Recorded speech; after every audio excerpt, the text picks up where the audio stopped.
ready as we always are.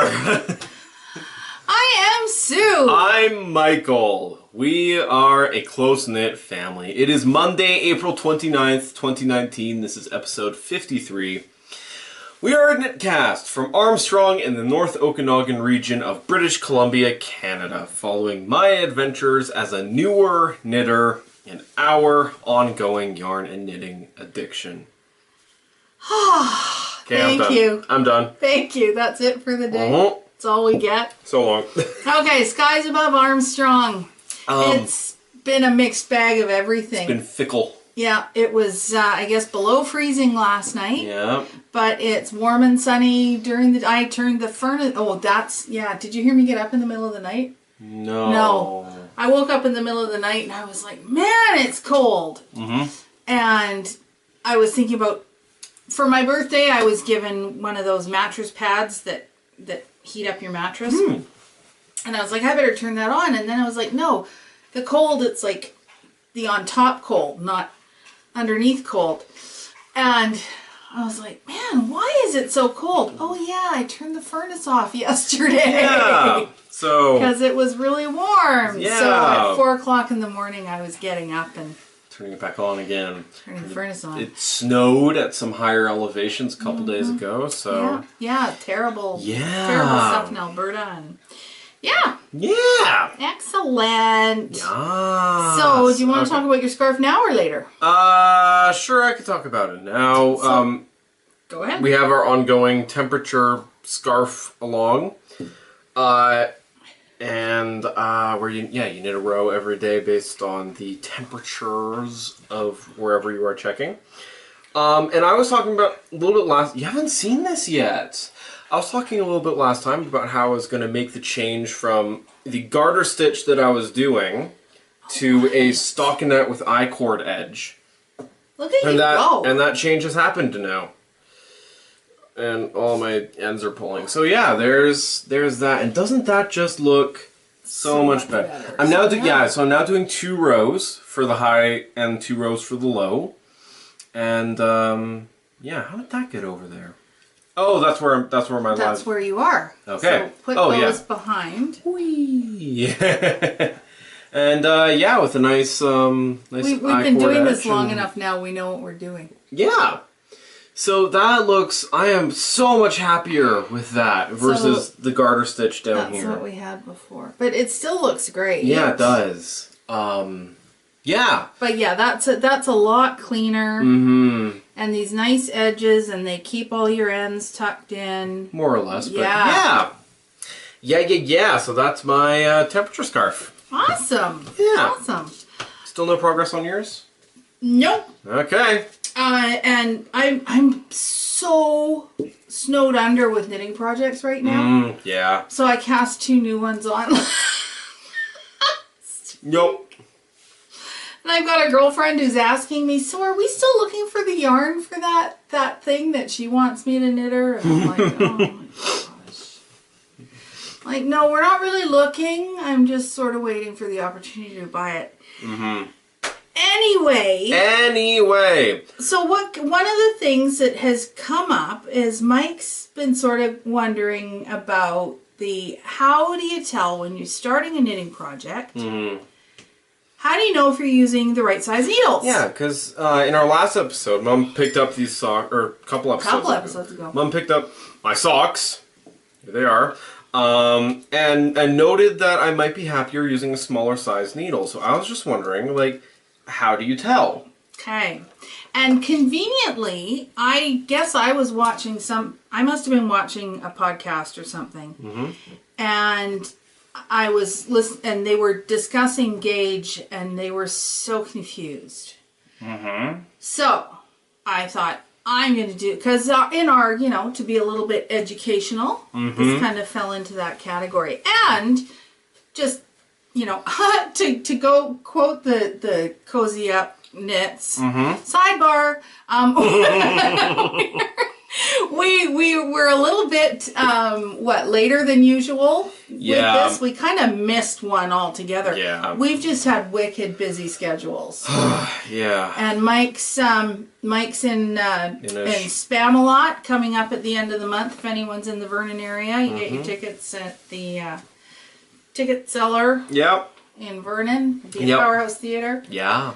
It's gonna be hilarious. I'll be in that. I'm going 2 nights. Yep, this has to go. Yeah, so we'll be looking at Babyface Mike for a little while. Yep. Yeah. Anyway, so that was, between his rehearsals and my work has got a little bit busier, and if he's not working, rehearsing, he's working. Yeah. And so, yeah. Anyway, and so that's why you missed us. Somewhere in there I need to fit a social life, more or less. Okay. So, yeah. Sorry about that. So gauge. Which is what this, Michael, is how you tell if you're using the right needle or not. Okay. Now, sometimes... I remember that. Yeah, gauge swatches. So before you knit anything, and we have learned that this is not the right way to do gauge swatches. Yeah. Before you knit anything, you should always do a gauge swatch. Yes. In any pattern, it will tell you what the gauge has been measured in for the pattern. Yeah. But so many of us, and I'm as guilty as anyone else, so many of us will say, it's a waste of time, I'm just going to use the needle size that's in the pattern, and yay. Yeah. Off I go. That can work if you're doing something that doesn't involve fit in any way, shape, or form, or if you really don't care what the final product is going to look like, that works. Yeah. Pick a pair of needles, pick a yarn, and get knitting. But if it's something and you actually want it to be of a specific size, shape, fit, doing a gauge swatch is the most important thing. So, gauge swatch. This is from like a year ago. Yeah. To measure your gauge, you need to have a good chunk of knitting, and it needs to be as live as possible. So you shouldn't have these garter stitch borders or garter stitch around the bottom or any of those things. Your gauge swatch should be like it was just cut right out of the center of your knitting. Okay. And with your gauge swatch, you're going to be able to measure once you've knit it and blocked it. You have to block it and let it fully dry. You'll be using a ruler, you measure, and again the gauge of the thing will tell you. You measure how many stitches fit within, it's usually 10 centimeters or 4 inches, and how many rows fit within that 10 centimeters or 4 inches. Now from that, you can take, so let's say you've got 24 stitches in 4 inches. From that, you can extrapolate. Good word, eh? Good word. You can extrapolate that every inch of knitting is 6 stitches. Okay? Okay. So, let's just keep that in mind. We'll come back to that. The other thing that a gauge swatch will tell you is, are you happy with how your fabric is knitting up? So in Mike's case, he's knit a number of pairs of socks. Yep. And they've all had great fabric, just what he wanted. They've fit well, and he's using the exact same formula this time. The same needles, the same number of stitches, the same everything, but this has got a very, very, and you guys can't, I don't know, yeah, anyway, it's very loose. The stitches are very loose. Okay. So if Mike had chosen to do a gauge swatch before he started knitting this, he would have found that out ahead of time. He would have knitted up and gone, oh, I don't know, that's like really, really loose stitches. Mm-hmm. And then he probably would say, Mom! Probably. He could have then said, I don't like that fabric. Mm-hmm.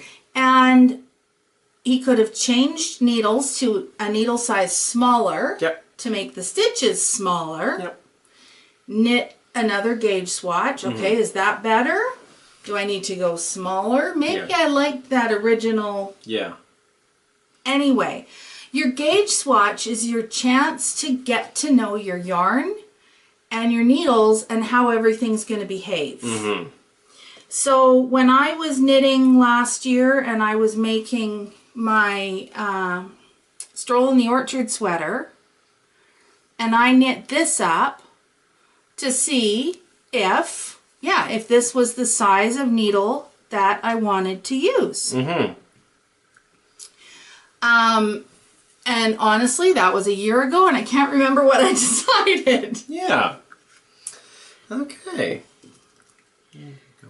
And the other thing is I was designing my other bit of sweater last year, and I wanted to know, again, gauge, what size were these cables going to come out? Mm-hmm. Were they going to be the way that I wanted them? Mm-hmm.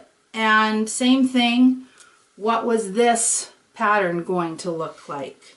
And when I decided to change yarns, then I was able to look at these two and decide which way I wanted to do the broken seed stitch. Yeah. So that's how, to answer your question, how do you know whether or not you're using the right size needle? Basically, just are you happy with the fabric after a gauge swatch? You do a gauge swatch. Are you happy with the fabric? Okay. Okay. Good to know. So now we go back to the gauge, and we determined we had 6 stitches per inch. Okay. On our gauge swatch. Okay.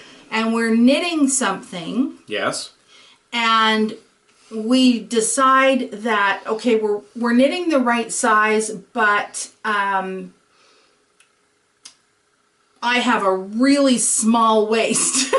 so I need to like lose some stitches. Yeah. To fit my waist. Okay, yeah, and if you know your waist measurement, then you know how many stitches to decrease to. Then you know, so if the waist measurement on the thing you're knitting is 36 inches, and you want it to be 34 inches, you need to lose 2 inches or decrease 12 stitches. Okay. By the same token, how long is your arm? And if you know that your row gauge is, again, whatever, 6 rows per inch, and it tells you, you know you're going to knit X number of rows, you can say, okay, I'm knitting 30 rows at 6 stitches per inch. That's going to be... Yeah. Or 6 rows per inch, 30 times... Anyway. Yeah. That's how you can know how many rows you need to knit, how to shorten, how to lengthen, how to add, how to alter a pattern. And, well, that's what I did. This is actually supposed to be in faux, but that's okay. So this is the Harton sweater I've been working on. Yeah. And I've completed the back. Continues to be very nice. And when I got my stitch kit, and this is also how you can if your stitch gauge isn't the same as what's in the pattern, but you've got the fabric you want, then you reverse engineer everything.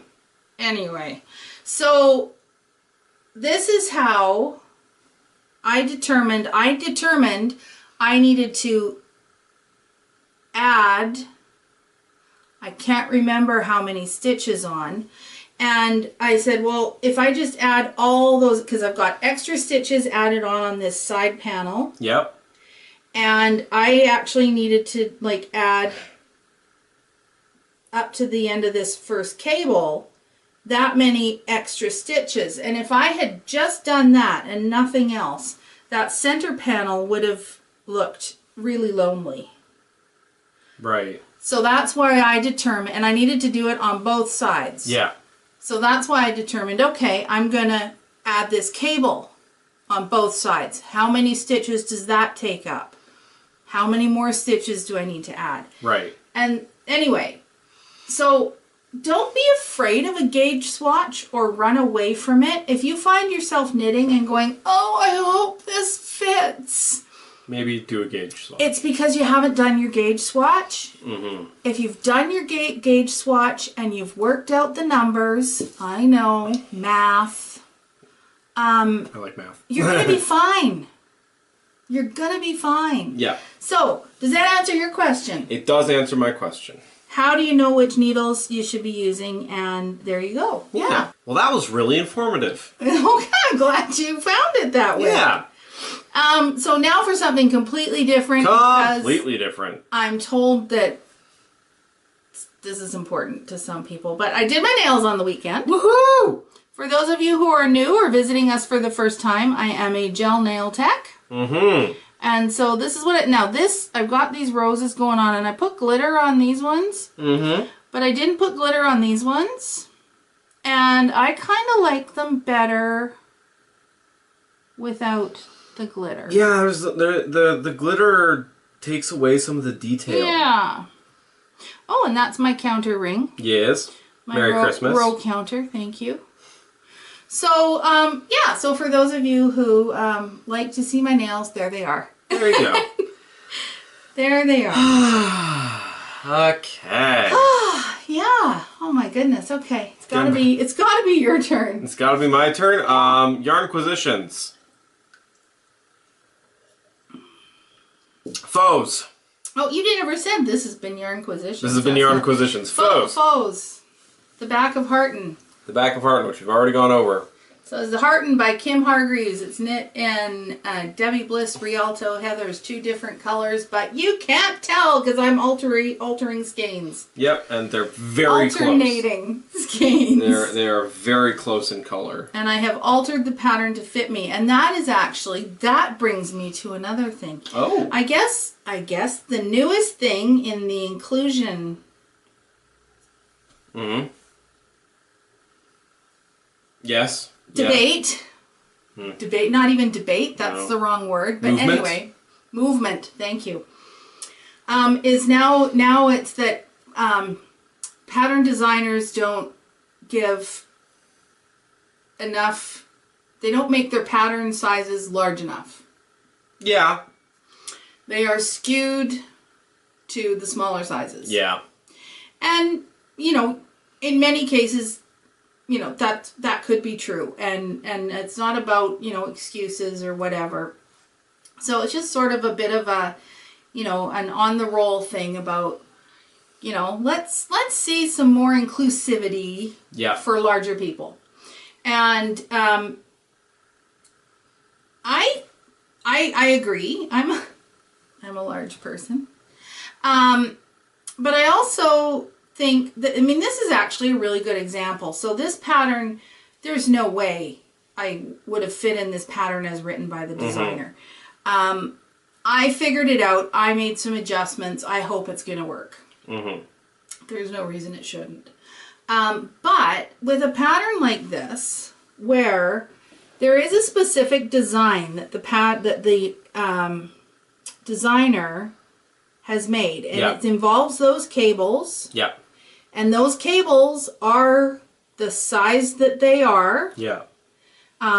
using a big, I suppose you could go to a heavier weight yarn and bigger needles to change the gauge and do the math and figure out how to make it bigger.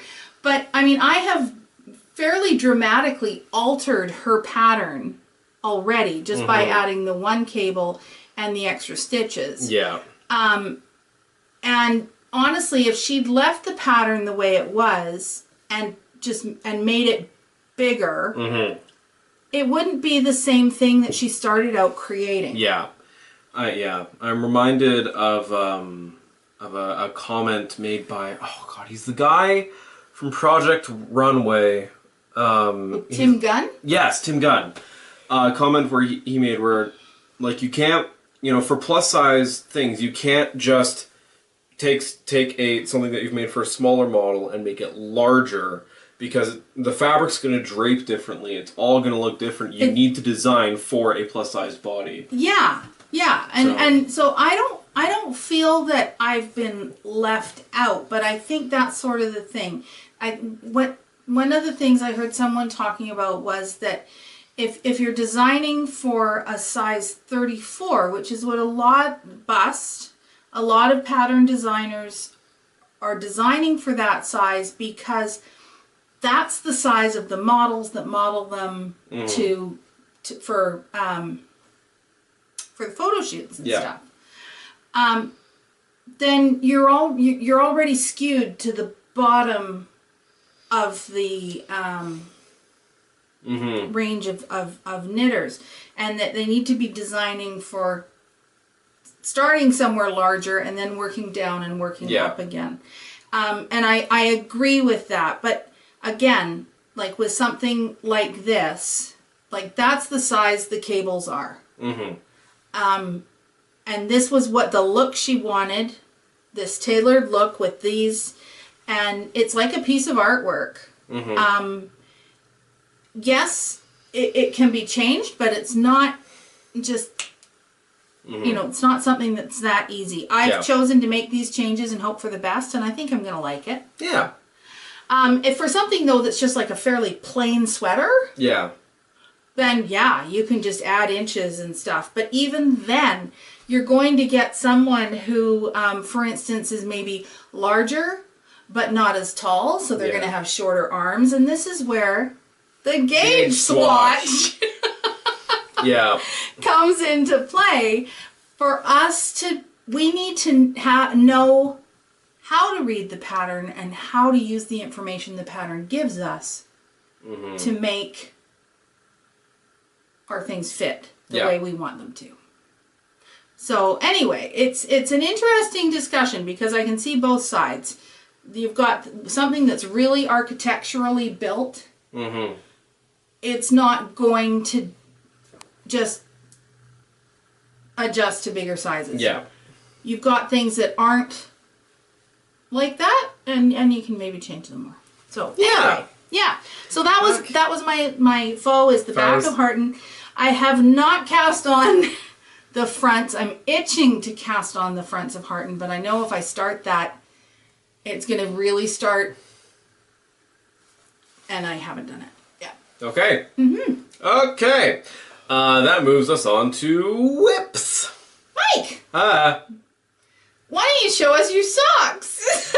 Hey! Check out my socks! Wow, you've been knitting socks? I've been knitting socks. I had no idea. How do you feel about the gauge? I think these will make some very nice, like, big, comfy socks. Which I'm actually quite happy about. So yeah. Stitch markers where I was last episode, and so a couple rows in. I'm just about to start the heel turn, or the gusset rather. Yeah. So and God, I still can't get over same ball of yarn. Just how very different they are. Yeah, just like wow. Yeah. But those are my socks. Those are great. Yeah. Those are great. And I think, like, okay, I have cold feet a lot of the time. And even when I put on socks, they're still cold. And I think that if my socks were a little bit looser, my feet might not be as cold because there'd be room for that air insulation, that air pocket. Yeah. So I think you're gonna be real happy with those. Yeah. All right, whips. The Roselle tea. Yes. How's it going? Well. Well. Well. So, I think actually I'm about back to where I was. I was knitting along on this, and it's lovely. It is lovely. Got the little lace panel on the front there. Very nice. And it's really neat the way that this forms a pleat. Oh, that comes down over the little lace panel, so that's really neat. I was roughly in this position. Was it the last time we? No, because we haven't recorded since your birthday, and it was your birthday that you said you pulled it out. Okay. Anyway, I was about here when I realized I had missed important pattern instructions. Oh no. About 4 of them that would take me down to about here. Yeah. And I had known already that I had a problem way back here. Yeah. And I said, okay, I have to rip back because the things I'd missed were you couldn't not do them. So since I was ripping back anyway, I said to hell with it. And I ripped back to row 16, which was about, I'm thinking it was about here. Mm-hmm. And I knit it again. So right now I've kind of, the wind has come out of my sails with this one because I'm playing catch up. Yeah. And the next set of instructions came out last night, and it was so funny because it's Patty Lyons knit along the Roselle T Cal. Tons of great information that I've learned through her video stuff. And on this one, she said, so take your time with this. You've got 2 weeks. And I'm like, I'm still trying to catch up. Yeah, take your time. You've got 2 weeks. You've got 2 weeks to do these little cap sleeves. They're very nice. And they're in this lace pattern. Yeah. And I'm just like, I still got to catch up. So I'm hoping that maybe by the end of this week, I can get that caught up. Yeah. And then I hope the sleeves won't take me too long. I hope so they too. shouldn't. I'm just going to let the cat in. Well, you talk about... Well, I talk about Katherine Ann because I got some progress on it. And I'm in fact in the middle of casting it off. Yay! Just wanting to make sure that I haven't lost anything. I most certainly have not. Wait, yes I have. Just that one. So slip that onto that needle. Okay, onto the other needle. That one. Minor technical difficulty. Woohoo! There we go. Okay. Yeah. Oh, Jude. So and there goes a stitch marker. So yeah, here's my Katherine Ann once again. This is the right side. Part you've cast off. Yeah, that's the bit I've begun to cast off, and a little bit of lace at the top there. Yeah.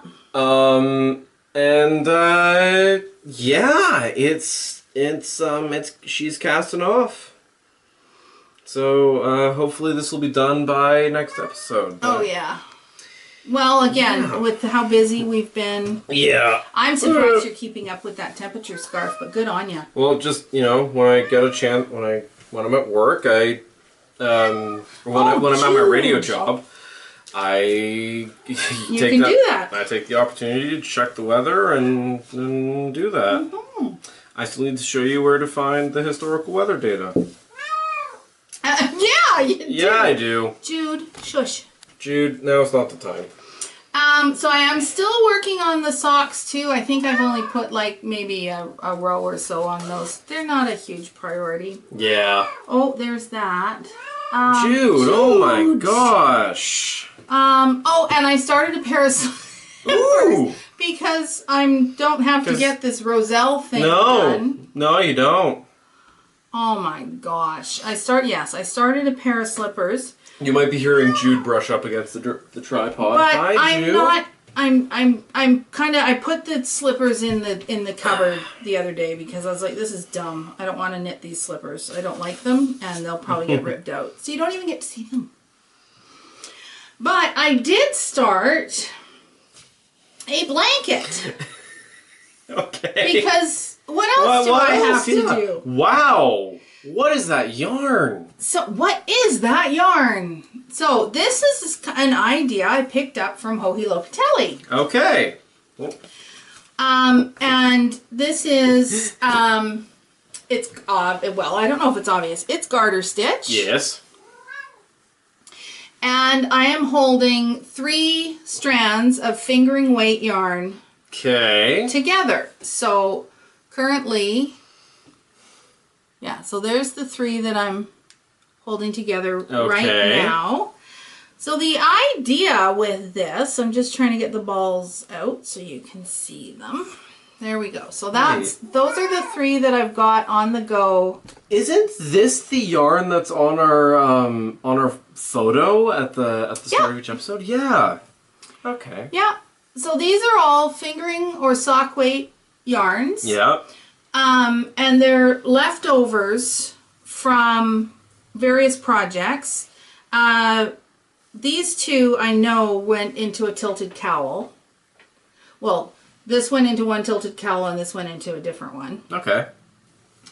And I'm using, you know, little bits. All of these were probably in, anyway, little bits of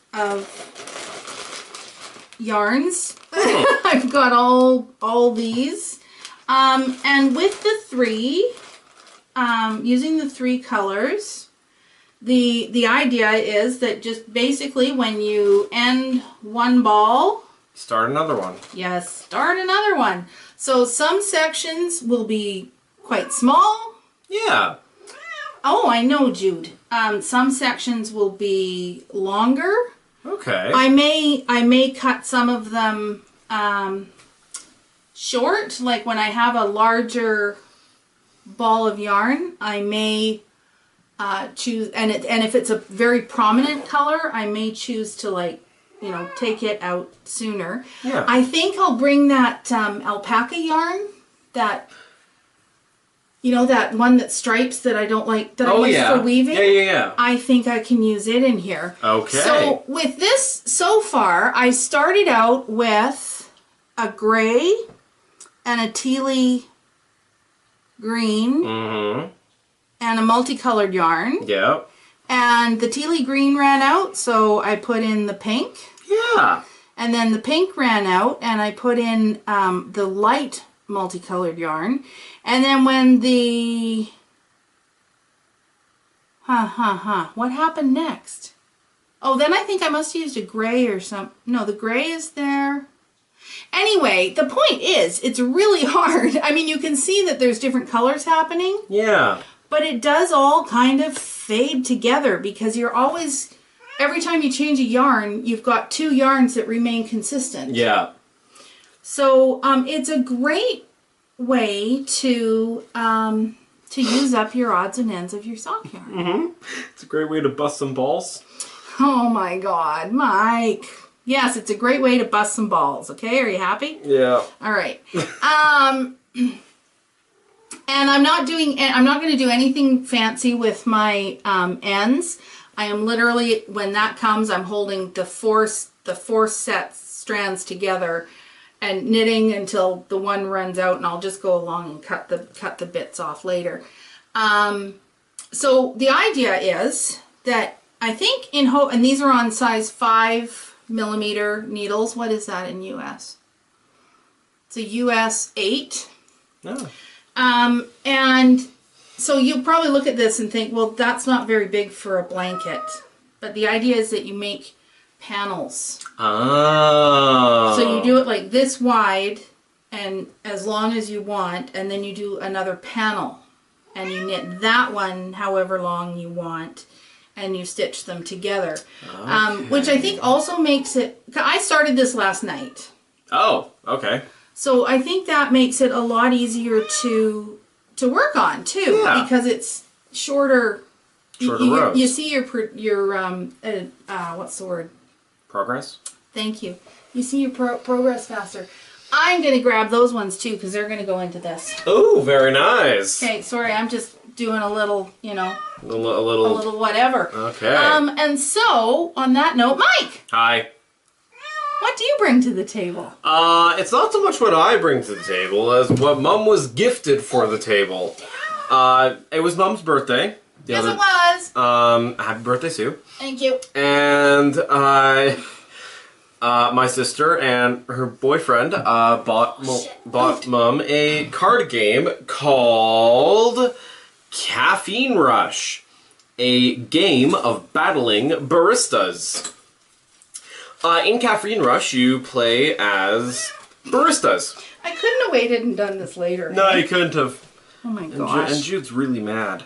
You play as baristas who get orders in as cards, and there's ingredients to each drink, and you have to very quickly lay down. It's kind of like Speed. Yeah, if you've ever played Speed, or you related it to Nerds. Yeah, I think. Played Nerds. I don't know if anyone else knows about Nerds. Oh well. Next week, Michael brings Nerds card game. Yeah, and Jude is moving our camera. Good for Jude. She determined it needs to be there. Oh, she's taken the whole cord with her this time. There we go. Okay. Yeah, it's a fast-paced game of matching cards, and yeah, I've only played it once. Cards and ingredients. Yeah, it's actually a lot of fun because yeah, you get the order cards. So like that's, are we allowed to do that? One card, sure. Okay. So that's like what an order card looks like. Mm-hmm. And so down the side there, it's got the TSW2MX. And you have to know what all those little symbols mean. And you have a reference card. And you're flipping through a deck of cards looking for and you've got 2 drinks on this side and 2 drinks on this side. Yeah. And you're trying to get it, and you have to call out what it is. This is a 2-cow skinny orange pea for Ned. Mm-hmm. And anyway, it is actually it's a fun game. This is a great one for. I think 2 people can play it. Yeah, there are rules for 2 people in there. 2 to 6. 2 to 6 players, takes about 10 minutes to play around, ages to 8 plus. 8 plus. It's a great quickie game. It's a quickie. It's a quickie. And now it's time for events from around the world. Okay. Okay. So I have to say we missed a bunch because I was saving them. And then it's gone so long that now it's too late. They're gone now. So I'm sorry, Kimberly Makers Market. I was going to mention you last week, but we didn't record last week. So Saturday, May 4th is the Maryland Sheep and Wool event at Howard County Fairgrounds in West Friendship. Doesn't that sound like a nice place? West Friendship. West Friendship. Maryland. Woohoo! And on Sunday, May 5th, knitting in West Ireland. Ooh. At the Old Ground Hotel in Shannon, Ireland. Again, just, West Ireland, or knitting in West Ireland, in Los Angeles. Yeah, I know, right? And on Wednesday, May 15th, and of course these are all 2019. Yes. It is the Puget Sound LYS Tour. Local yarn shop tour, and that's in Washington State. Yeah. At in Puget Sound. Yeah. Which is where Seattle is. Okay. Yeah. Alrighty. So there we go. There we go. Just in time for me to calm Jude down. Yeah. She stopped bumping things. Yep. Okay, well, thank you so much for joining us today. Please be sure to like, comment, and subscribe. It really helps us out here on YouTube. Follow us on Instagram, Close Knit Family Knitcast. Join us on Ravelry. All the information for that will be in the description and on the end card. And as always, keep your knitting close and your family closer. Bye.